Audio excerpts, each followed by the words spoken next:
New Super Mario Bros. 5th World is covered in snow and ice, and while it ain't too nice of a gimmick, you'll think twice about this vice if you take my concise advice. Make your movements precise, and that should suffice. Rhymes aside, 5-1 starts with a rather unique sight: enemies killing other enemies. This snow spike really just throws a huge snowball and obliterates a family of Goombas. That doesn't mean he's on your side though, don't get it twisted. Right as you assume that the pretty snow is nothing more than a decoration, you enter a pit of it, which slows your movement and reduces your jump height. Thankfully, the devs placed an item block low enough for you to reach it with your reduced jump, but not the other two. This is to make it painfully clear that some areas you won't be able to reach if you're jumping with all this snow in your boots. You've instead got to jump from the sides of the pit onto the blocks if you want to retrieve what's inside of them. Around here is where you'll start to notice that snow is falling from the trees, and it's not just an aesthetic. These piles of snow have a hitbox that can intercept you on the ground and in midair. This kind of interaction with the level scenery may feel weird at first, but you'll get used to it pretty quick after taking a pile of snow to the face. Jumping this pit will put you face to face with a snowpike who makes it clear that he is not on your side by throwing his handcrafted snowball at you. It looks like it's small enough to not hurt you, but I assure you, getting hit by a snowball does hurt. I don't know from experience since I've only seen snow twice in my life, but from what others have told me, it sounds like it hurts. The first star is too high up for a normal jump, meaning you have to jump onto one of the blocks hovering over the snow pit to reach it. This was less of a challenge for the star coin and more of a straightforward teaching moment about the difference in jump heights when it comes to snow pits. Speaking of which, this snow pit mechanic and the snow spike mechanic get combined here, where you can't jump high enough to leap over the snowball and must instead escape the snow pit so that it rolls over you. Clever. The second star coin is placed in a similar situation as the first. Too high for your jump to reach, so you need to jump off something next to the snow pit to reach it. In this case, that something is a bouncing paratroopa, who's harder to jump off of when compared to the stationary block from before. Even if you happen to fail bouncing off him, you're given another chance via the floating coin block. The devs give you 2 tries at this one. They aren't entirely heartless. This snow pit, unlike the one before with a snow spike, gives you the opportunity to avoid the snowball by being above it via platforming these blocks. The third star coin is, again, way up high, baiting you into hitting the block over and over again so that there's more blocks, letting you reach high enough to claim it. This in turn lets you block the snow spike snowballs so that he's less of a problem. What a way to lure you into learning another way you can face this enemy. The higher up snow spike aims to nail ya mid-jump, but if you avoid him then you'll come across the last snow pit, complete with a lot of enemies and the last snow spike at the end, who's hoping that the snow from the trees will stun you so that he can get a shot in. None of that should be too much of a problem though, as you leap to the 5-2 is an underground ice cavern, where you've got to deal with the slipperiness that the ice presents. If there was any way to fully combat this annoyance, then I'd tell you, but unfortunately this is a mechanic you must brave should you seek to complete this world. Right out the gate, you'll see a ton of spike tops, and I mean a ton. They inhabit these holes in the breakable blocks as a way of luring you into occupying one yourself. If you crash your way to the top and access the ceiling of the level, you'll obtain many a coin before returning to the surface.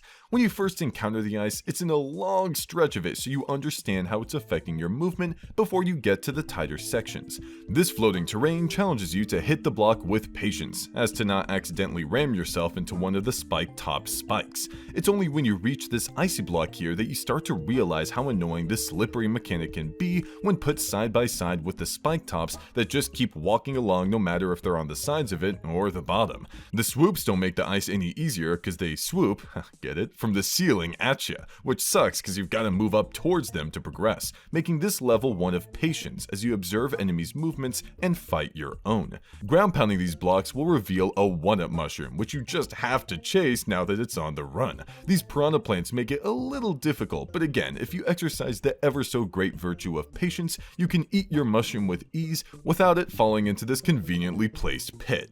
This first star coin placement is a bit of a tease since you likely don't see it until after activating the 1-up mushroom, so grabbing it ends up using time that could end up screwing you out of the 1-up. Another thing that could waste your time is testing out each of these pipes to see if one of them takes you somewhere, but unfortunately none none of them do, except this yellow one up here, which is too high for you to reach. You've got to grab this spring, jump the gap, and carefully place it at the right spot so that you can spring up to the overworld sub-area, which contains a Moneybags, who more importantly carries a 1-up mushroom upon defeating him. Don't let this extra life distract you from the star coin way up high though. Returning to the underground, you've still got to get that star coin you saw earlier by using the spring in its original position. Gather your patience together as you time your spring jump through the blocks that have spike tops walking around them. I find this split path to be an interesting one. Both routes require you to either be small or crouch in order to avoid the threats, but test them in different ways. For the top one, you can simply run straight through it if you're small, but if you're big, then you've got to crouch and jump at the right times, or jump up top at the right times. For the bottom one, you've got to run straight through at full speed, and if you're not doing that, then you must crouch to prevent the swoops from nailing you. Either way, you've got to keep your size in mind. I like this block layout here. The spike top will just keep walking round and round the same way, but if you reveal these hidden blocks, then his route will change. It's not a big change and honestly doesn't affect gameplay that much, but it's cute, you know? If I were the one designing this level, then I would have expanded upon this concept more, luring the player into manipulating how spike tops move by revealing hidden blocks. You encounter some spike tops in awkward positions further on, with the most awkward one of all being this path up to the piranha plant warp pipe. If you happen to make it up here and not die, then you'll be rewarded with a pretty unique secret exit, considering it grants you access to a warp pipe in the overworld, which only lets you skip one level, but hey, the novelty of it's neat. The final challenge of the level has multiple chunks of ice terrain with spike tops on them, and when you clear that mess, you can continue on to 5A after paying a sign to move out of the way for you. I love this level, and look, I know, it's another mushroom gimmick level I enjoy, but I can't help that they have the most fun designs in this game. That's just how it is. The gimmick here is that the level is full of blue mushrooms that stretch and squish themselves. When squished, a mushroom is thinner, making it more difficult to land on. When stretched, a mushroom is wider, making it easier to land on. They alternate between these forms every couple seconds, meaning you've got to pay attention to each mushroom's current form so that you can adapt to where you've got to land. Upon starting the level, the first 3 blue shrooms you come across are thin and immediately widen before your very eyes, providing safe spots to jump across as you get used to this quirky gimmick. The item block is appreciated, but considering this level is Pity Fall Central, it's basically moral support. The next set of fungi are alternating, meaning that some are wide while others are thin. This is the first soft curveball you're thrown, where you've now got to leap from one type of mushy lad to another. Not that this challenge is anything too difficult, that's saved for the Red Ring of Doom, which has you following the path up and around to the first checkpoint, where you come across a rather dangerous situation with a star coin huddled up in a corner. This has you putting your faith in the blue shrooms and hope that they won't let you down, but faith alone isn't enough to overcome this obstacle, for the red switch is somewhat needed to ensure your survival. Here, we've got enemies to face while bouncing along. Dealing with them can be strange, since the mushrooms widening and shortening will cause the enemy and you to move some distance with it, which is something you've got to adapt to quickly so that you don't screw up. This block contains a vine that'll lead you up to a sky sub-area, which sadly doesn't contain any blue shrooms. I wish there was a cool little challenge here that tested your grit against tons of them as you climbed up, but it looks like the devs settled for the easier route of bouncing to the top and gliding down. Unfortunate. The final stretch has a 1-up mushroom that, if timed properly, should be moving along stretched blue shrooms, and upon retrieval you'll notice the coins appearing behind you, which also draws your eyes to the star coin below you, which requires a steady drop down to retrieve it. Sadly, this mechanic, as fun as I find it, only appears in this level of the game. I hope we meet again. 5 Tower is yet another auto-scroller level that I don't mind too much. The challenge is less about platforming and enemies and more about straight up avoiding the spiky balls that roll on your platform. It starts out pretty simple with a single spiky ball rolling from right to left. The only thing you can do is avoid it by a simple leap over it, as indicated by the first star coin. The second spiky ball falls out from the left and drops drops onto a dry bones, instantly deleting him from the screen. Up until this point, you've had next to no ways of disposing of a dry bones yourself, so to see this spike ball effortlessly remove one from the level is kind of funny and shows you that they can be relied upon as a bone cleaning device as well as a block destroying one, so you'd better collect what you want quickly. Two dry bones appear with one another after the spike ball leaves, almost as though they're afraid of it, which is funny considering another one comes clean in from the left anyways. At this point, your real estate for jumping over these obstacles is getting a little small, so you may feel inclined to jump up on higher platforms to avoid all the damage below, which isn't a bad idea since neither of these things that can hurt you in this level can scale higher than the platform itself, so it's up to you whether you want to go for scaling up higher than the platform allows. The second star coin precedes the moment where two spiky balls are on the field at the same time. It's here where scaling platforms may be necessary to get out of the sticky situations these guys can pressure you into, especially after realizing that they have collision with one another, which just makes things even more complicated. But if that wasn't enough for you, then check out their father, who gives both of his children a spank off the screen. I really want you to think about this design choice for a moment. Up until this point, the way these small spike balls have left the screen was by simply rolling through a hole in the wall, but they aren't guaranteed that peaceful option here and are instead bulldozed through by the Giga Chad version of themselves, likely as karma for what pain they inflicted upon the dry bones from earlier. The more I talk about this, the more I'm going to start developing a headcanon, so let's just move on. This Giga Ball really tests your ability to scale platforms, considering there are tons of them above you now. You've got to jump from one to the other, collecting coins as you go, third star coin included, before entering a sick section where you're either watching the bull bounce around in its pen before it busts down the wall and leaves, or are in the den of the bull itself, forced to wall jump for your life. Once that fiasco's over, you can breathe a sigh of relief and enter Junior's ice cavern, where his only goal is to run at you in a straight line. It sounds easy, but the floor is incredibly slippery for you and not so much for him. He can turn on a dime and charge towards you with ease, so you've got to jump to regain control over this kid and send him to detention. Game devs present and future, take your notes, because if you're planning on making an ice level in a platformer, then 5.3 is an example of a good one.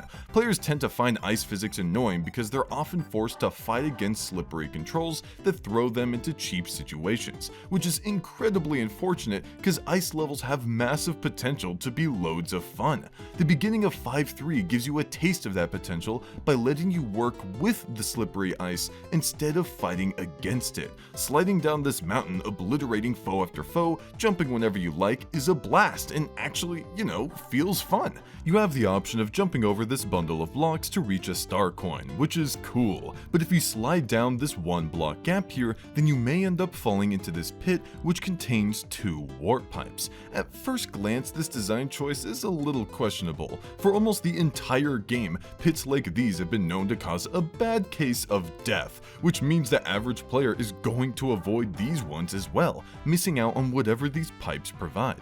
There aren't even any coin trails to try and goat you into falling down here, they just look like any normal pits. Well, before we cast our judgment, let's take a look at what's in the mini pipe.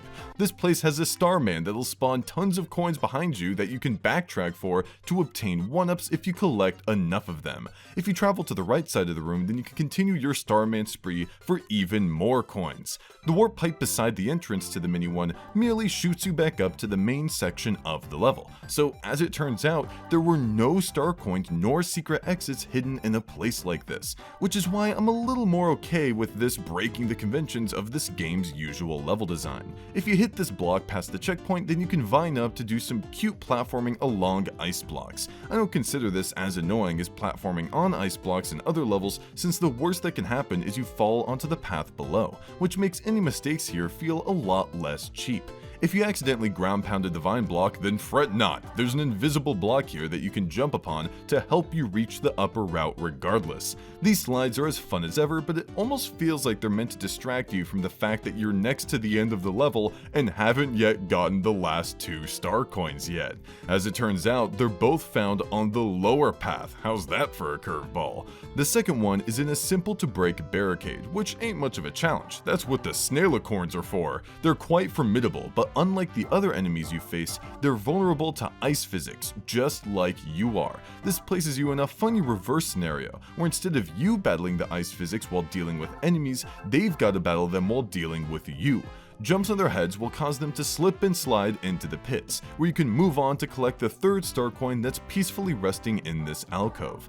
Frankly, I'm not too impressed with the star coin locations in this level, considering that none of them felt like a reward for what you did to grab them. Regardless, I feel like this level sets a decent bar for how to begin making an ice level that works with the player instead of against them. Welcome to 5 Ghost and before I can even finish, you already know how these bruiser enemies work. The devs want you to know their behaviors and abilities so quickly that they decided to awkwardly place you on top of some blocks to do so. Their bruising nature, while deadly, is shown to have some uses by making certain paths that were otherwise unavailable now free to pass, such as this one with an item block.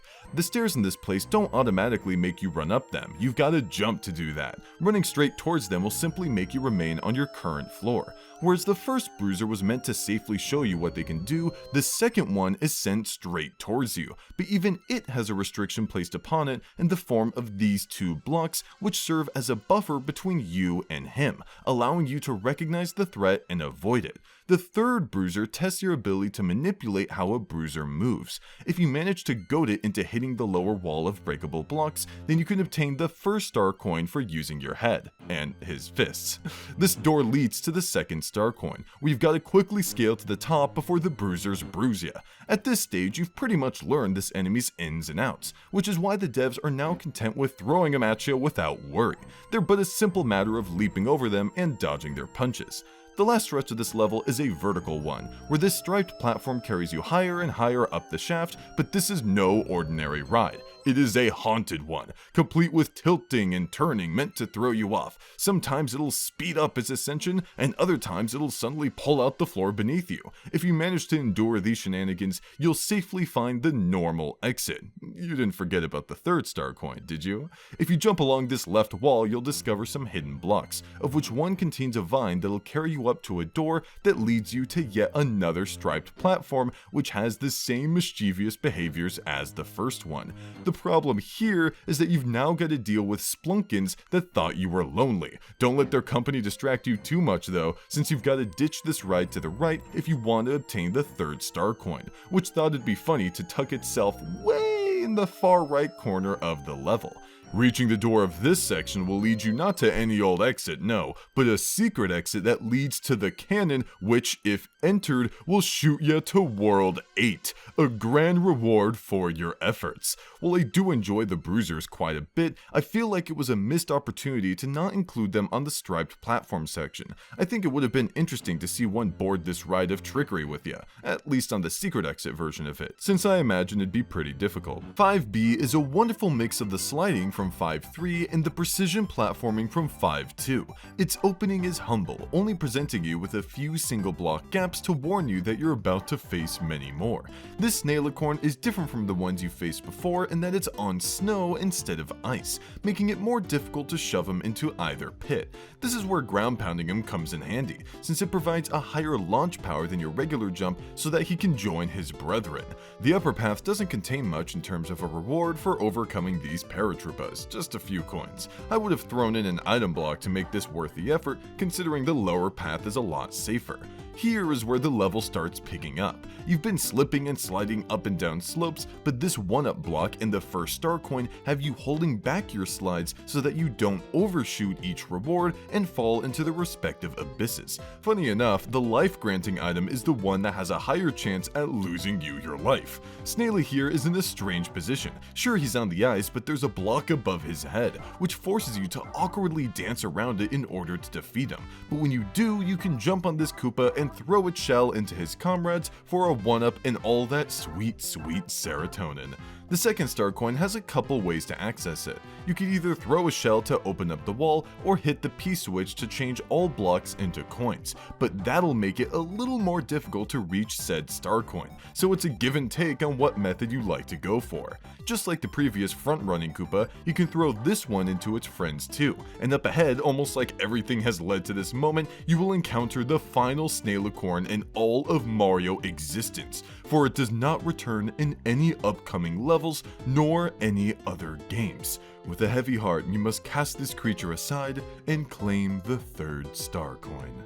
You could finish the level at this juncture, but if you recall what the world map looks like, there's a warp pipe that's directly above this level, indicating that somewhere around here is a secret exit. But where?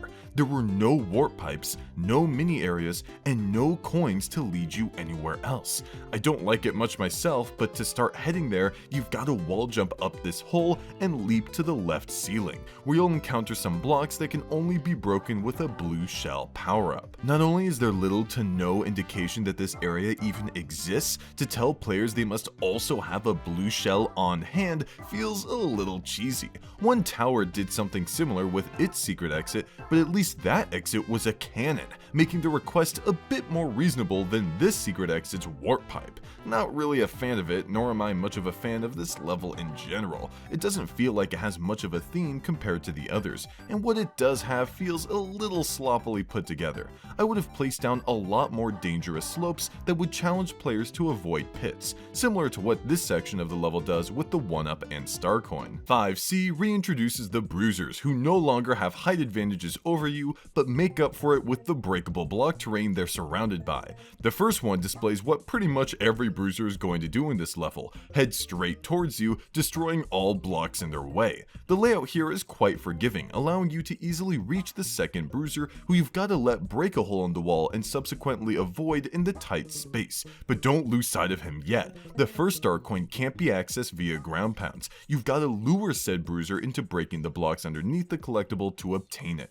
A small section is dedicated to buzzy beetles falling down from the ceiling. The first one gives you a lot of time to react to it since it's quite high up. The second gives you a little less time to react since it's a bit lower, and the third one gives you the least time by being right next to the ground as it drops. And just like that, the game made you play through a quick 5-second challenge that steadily and fairly ramped up in difficulty. If you hit this block, then you'll receive a Starman, where you can crush everything in sight, except you don't want to do that when approaching the second star coin, because you need to throw a buzzy beetle at it, making this Starman's placement quite mean actually. You're better off skipping it so that you can grab the goods instead of waving it off. This 1-up mushroom can be easily grabbed by following it along to the checkpoint, where a bruiser's waiting for you high up. What's interesting here is that you've got to jump to avoid him, which may very well cause you to hit this block, which spawns a vine. Not like it'll go anywhere, because it'll instantly smack right into the ceiling. Well, at least there's a pit beside you, huh?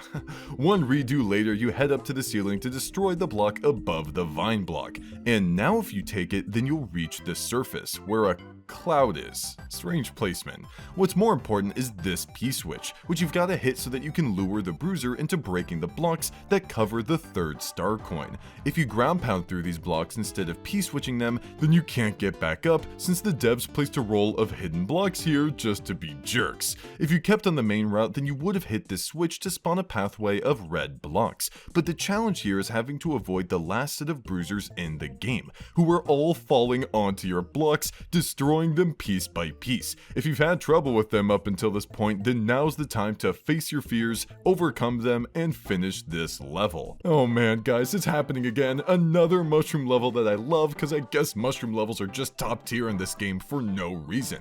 The blue shrooms we visited earlier in this world stretch and squish horizontally, so I can only imagine the devs thought they were geniuses, and rightfully so, when they decided to make 5-4 here, where the mushrooms stretch and squish vertically, with the yellow colored ones squishing down whenever you stand on them, and the red colored ones stretching up whenever you stand on them. This alone would normally be enough to handle, but as you can see, this is an auto-scrolling level, and no, I'm not going to say that this is an amazing example of one, but it's still not the worst offender, since it's unlikely you were going to take this level fast anyways, due to the bullet bills constantly shooting from the right, and how you've got to get used to the dramatic differences in height with these mushrooms. The opening alone bone shows you how finicky they can be with the first item block. You can't even reliably collect what pops out without fighting the stupid mushroom you're on, and that's just the yellow mushrooms. They place the first red one right after some land so that you can easily walk onto it, where it'll bring you up to its yellow friends, causing you to encounter some paratroopas, who are fantastic enemies to place here, along with the bullet bills, considering you're playing the game of height management throughout the entire duration of the level. The 4 coins down here goat you into squishing the yellow mushroom down to collect them, a foreshadowing of the red ring challenge up ahead, where you've got to display your skill in knowing how these mushrooms work, lest you miss out on a valuable reward. This guy's pretty high up, meaning your jumps have to match that height to collect him, and when you do, you'll notice that there's another star coin right beside him. Seeing 2 star coins directly next to one another like this just doesn't happen, so you might internally freak out a bit on how you're supposed to collect them, and when you look closely, you'll see that there's a mini mushroom hole. Great, so if you don't have the mini mushroom, you can't collect them then. Great game design, huh? But wait, if you keep moving on, you'll see that there's an opening on the right side of it. So if you quickly maneuver up there and dash left, you can barely make it in time before the auto-scrolling screen sidelines it out of existence. Talk about anxiety. The checkpoint section lets you cool off with a few coins and some not so crazy jumps, followed by granting you a 1-up mushroom should you throw a shell into this contraption. The 3rd star coin was simply placed in an open hole that's guarded by a red mushroom. The idea here is that if you touch the red mushroom, then it'll force you up and above the platform that's blocking the star coin. So you've got to make sure you avoid stepping on it, or at the very least, barely touch it before making your way to grab the coin of stars.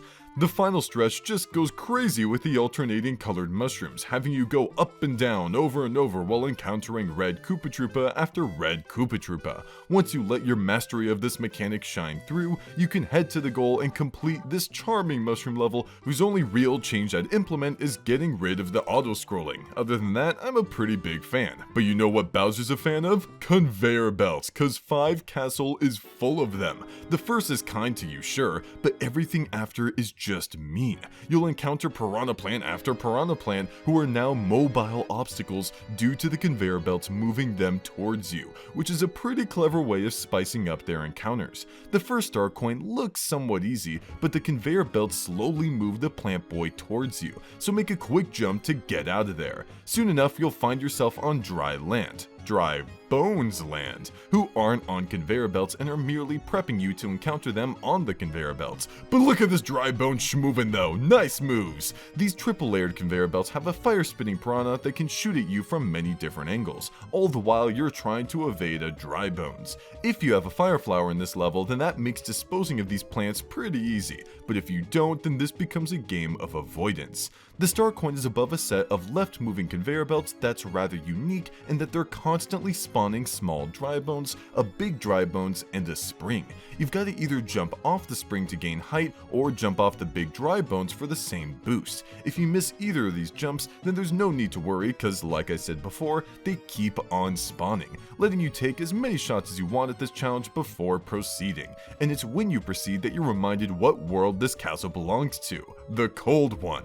Ice physics are back and they sure aren't working together with you anymore. Now you've got to battle your slipperiness along with watching out for piranha plants falling on you from above. This is certainly a combination of mechanics that you've been prepped for, but there's a reason the checkpoint's here for you to take your first step in overcoming this new obstacle. And that's because jumping from ice to conveyor belt or ice to ice is a bit daunting, especially when there's a massive piranha plant waiting for you. However you evade them, you'll end up some comfortable steps towards the boss door. But something catches your eye, the third star coin down below. It's completely walled off from you, with seemingly no way to obtain it. That is, until you run to the right, where you'll notice a hole in the ceiling that you've clearly got to drop down from. Well, how am I supposed to get up there, you think to yourself as you run back to the left, and lo and behold, a single block hole in the ceiling presents itself to you. By jumping from this floating block, you can make your way to the ceiling, drop down on the right, and carefully navigate to the third star coin before entering the boss door, where you'll meet none other than PD Piranha. I mean, hey, he was foreshadowed considering all the piranha plants that were in this castle castle, but that doesn't stop me from wondering why he wasn't in the jungle-themed world. You would think that that's where his home base would be with all of these plants, but nope,